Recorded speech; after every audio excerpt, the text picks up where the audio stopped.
बिस्मिल्लाहिर्रहमानिर्रहीम अस्सलाम वालेकुम। आज मैं आपके साथ बकरे की होजरी बनाने की बहुत ही आसान और नई रेसिपी शेयर करूंगी। ये इतनी आसानी के साथ साफ़ हो जाती है। अगर आप इसके साफ़ करने का तरीका देखना चाहते हैं तो मुझे कमेंट बॉक्स में बताएं, मैं इसका ये तरीका भी अपलोड कर दूंगी। तो यहाँ पर हमने ओजली को बहुत ही अच्छे तरीके से साफ़ कर लिया है।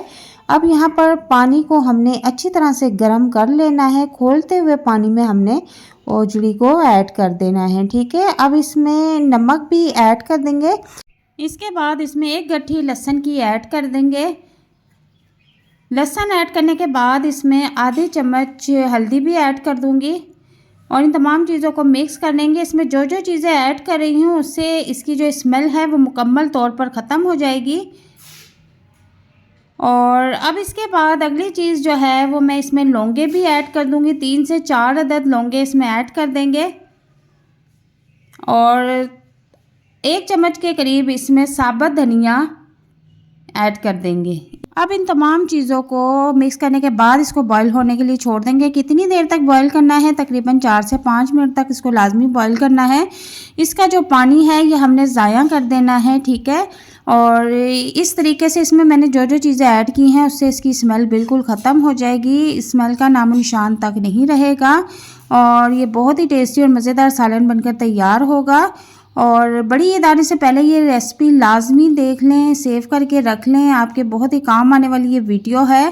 तो यहाँ पर चूल्हे का फ्लेम मैं ऑफ़ कर दूँगी और किसी टोकरी में इस तरह से हम निकाल लेंगे। ठीक है, इसका जो पानी है वो हमने ज़ाया कर देना है और इसको अब हम टोकरी में निकाल लेंगे और खुले पानी के नीचे इसको अच्छी तरह से हमने वॉश कर लेना है।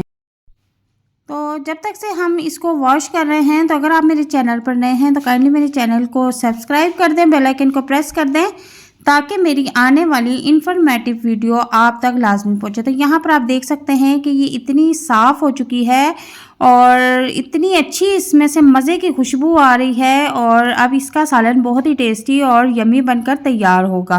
तो रेसिपी को स्टार्ट कर लेते हैं। अब यहाँ पर सबसे पहले हमने कुकर ले लेना है और उसमें इसको ऐड कर देना है। कुकर ऐड करने के बाद 2 अदद बड़े साइज़ के मैंने प्याज और 2 अदद टमाटर ऐड कर दिए हैं इसमें। और ओजड़ी की क्वांटिटी अगर मैं आपको बता दूं तो वो 1.5 किलो है और 1.5 किलो के हिसाब से मैं आपको सारी क्वांटिटी बता रही हूँ। 2 चम्मच लहसुन, 2 चम्मच अदरक इसमें ऐड कर देंगे और इसके बाद नमक भी हम टेस्ट के मुताबिक इसमें ऐड कर देंगे। और अगली चीज़ इसमें हल्दी ऐड कर देंगे और 1 चम्मच इसमें पिसी हुई सुरख मिर्च ऐड कर देंगे। और पानी हम इसमें कितना ऐड करेंगे तो मैं बता देती हूँ, 3 से 4 गिलास इसमें पानी ऐड कर देंगे। बिल्कुल परफेक्ट मेजरमेंट आपको बताई है मैंने हर चीज़ की। और अब इस कुकर को हम बंद कर देंगे। और अब आपके ज़हन में ये सवाल आ रहा होगा कि कितनी देर तक इसको हमने कुकर में पकाना है। तो आपने इसको 15 मिनट तक, जब इसकी सीटी बजना शुरू हो जाए तो आपने इसको 15 मिनट तक चूल्हे पर रखना है। ठीक है, 15 मिनट के बाद मैंने इसका कवर हटाया है तो इसकी कुछ कंसिस्टेंसी इस तरह से है।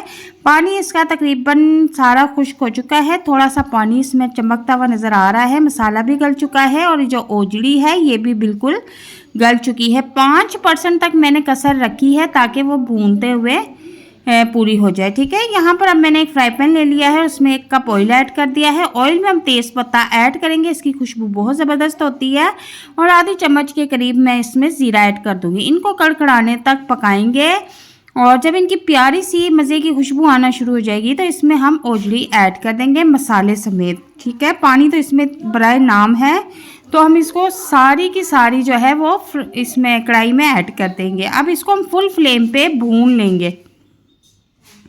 तो जनाब अब हमने ये रेसिपी भूनते हुए पकानी है। थोड़ी सी सुरख मिर्च मैं इसमें और ऐड कर दूंगी, मुझे थोड़ी सी कम लग रही थी। बाकी आप जो मिर्च मसाला इसकी स्पाइसेस हैं अपने टेस्ट के मुताबिक कर सकते हैं। तो नमक भी इस स्टेज पे आप चेक कर लें, अगर तो ठीक है तो फिर आप इसको फ्राई कर लेंगे। यहाँ पर मैंने 1 चम्मच पिसा हुआ धनिया ऐड कर दिया है और अब इसको हम फुल फ्लेम पे अच्छी तरह से भूनेंगे। अब हम इसको जितना भूनेंगे ये उतना ही टेस्टी और मज़ेदार बनेगी। यकीन करें बहुत ही टेस्टी और मज़े की खुशबू आ रही है। और इसको फ्राई करते हुए तकरीबन मुझे 8 से 10 मिनट होने वाले हैं। और इसमें मैंने हरी मिर्ची सेंटर से कटिंग करके इसमें ऐड कर दी हैं। मिर्ची ऐड करने के बाद इसको थोड़ा सा और भून लेंगे और यहाँ पर हमारी जो रेसिपी है वो बिल्कुल तैयार है। और ये देखने में जितनी टेस्टी है, खाने में उतनी ही ज़्यादा टेस्टी और मज़ेदार बनी थी। तो यहाँ पर जो है अब हम चूल्हे का फ्लेम ऑफ कर देंगे, लेकिन उससे पहले मैंने हरा धनिया कटिंग करके रखा हुआ था, वो इसके ऊपर स्प्रिंकल कर देंगे। तो यहाँ पर अब मैंने जो है इसको कवर कर दिया था 2 मिनट के लिए। और यहाँ पर मुझसे एक सीन जो है वो मिस हो चुका है, तो मैं बता देती हूँ कि कवर करने से पहले मैंने इसके ऊपर हरा धनिया और अदरक लंबाई में कटिंग करके और आधी चम्मच पिसा हुआ गरम मसाला इसके ऊपर ऐड करके इसको कवर कर दिया था। तो वो मुझसे जो सीन है वो मिस हो चुका है, तो वो मैंने आपको ओरल बता दिया है, ठीक है। और अब इसके बाद ये हमारी रेसिपी बिल्कुल तैयार है और अब मैं आपको इसको प्लेट में निकाल के दिखाती हूँ। बहुत ही आसानी के साथ मैंने ये रेसिपी बनाने का तरीका आपके साथ शेयर किया है। तो उम्मीद करती हूँ कि आज की मेरी ये मज़ेदार रेसिपी आपको बहुत पसंद आएगी। आपने जब ये रेसिपी ट्राई करनी है, मुझे कमेंट बॉक्स में आपने लाजमी बताना है कि आपको मेरी ये रेसिपी कैसी लगी। तो मिलते हैं नेक्स्ट वीडियो में एक नई और मज़ेदार चटपटी रेसिपी के साथ। तब तक के लिए इजाज़त चाहती हूँ। वीडियो अगर पसंद आए तो इसे लाइक और शेयर ज़रूर कीजिएगा, और इतनी मेहनत मैंने की है तो मुझे एक प्यारा सा कमेंट ज़रूर कीजिएगा। तो मिलते हैं नेक्स्ट वीडियो में। अपना बहुत सारा ख्याल रखना। अल्लाह हाफिज़।